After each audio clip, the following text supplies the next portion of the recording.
euskaten aldetik ongi etorria eman dizuet ekitaldi honetara etorri zareten guztioi. Muy buenas tardes. Es para mí una satisfacción enorme volver a estar aquí entre vosotros, en el centro asturiano de Vitoria, entre tantos amigos, hechos durante tantos años. Esto se ha construido hace mucho tiempo, os ha costado mucho sudor, mucho trabajo, y creo sinceramente que el apoyo que las instituciones hemos ofrecido es un apoyo absolutamente merecido. Y quiero en el día de hoy poner en valor precisamente una de las razones que siempre hemos exprimido y que yo como alcalde creo personalmente que es en sí mismo una fuerza imprescindible y muy importante para una ciudad como nosotros, para una ciudad como Vitoria. Los centros regionales nos unen a todos. Nos unen a todos los que vivimos en Vitoria, hayamos o no nacido aquí, tengamos una manera de pensar u otra, tengamos una edad u otra, seamos o no vitorianos de primera, de segunda o de tercera generación. Esto, los centros regionales, nos unen a todos.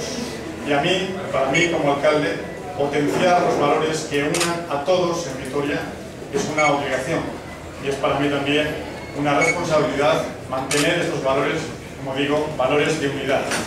Aquí cabe todo el mundo, siempre todo el mundo es bienvenido, y por eso, en sí mismo, los centros regionales han demostrado en esta ciudad una trayectoria de unidad, de comunión entre diferentes, de hacer que cualquier persona que haya venido a trabajar a Vitoria, a esforzarse, tiene aquí su casa y se puede sentir vitoriano, como el que, como digo, también ha sido nacido aquí, y sus padres y sus abuelos, etc. Las ciudades no se hacen solo de edificios como esta, ni de calles como las que nos rodean, se hacen de personas con corazón, de buena gente, como la gente asturiana, que ha hecho de Vitoria también una ciudad mejor. Y por eso quiero especialmente poner en valor este sentimiento que creo es importante.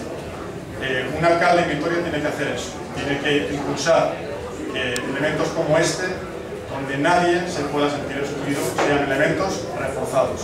Y este lo es. Las casas regionales tendrán siempre mi apoyo por esa razón, porque todo el mundo cabe en ellas y porque hacen ciudad sin distinción de ningún tipo. Y quiero aprovechar también este momento para reconocer el enorme acierto del Centro Covadonga Asturiano de Vitoria por la extraordinaria elección que vamos a ver a continuación al entregar el Orrio de Plata a una asociación que es exactamente más de lo mismo en la representación de ese valor al que acudía. Cáritas Diocesanas en Vitoria, que hoy recibirá ese premio, es también una casa para todos, una casa de todos, donde personas con diferentes sensibilidades colaboran y hacen también de un esfuerzo compartido algo que nos une. Cáritas nos une a todos y además en este momento hace un esfuerzo absolutamente encomiable. Por eso quiero reconoceros también en nombre del Ayuntamiento y de la Corporación el acierto que habéis tenido al elegir a Cáritas Diocesanas como Orrio de Plata en el día de hoy. Espero poder compartir este momento con vosotros, saludaros a los que no he hecho antes y volver a daros a todos la enhorabuena y desearos lo mejor en este año y los que vienen. Muchísimas gracias.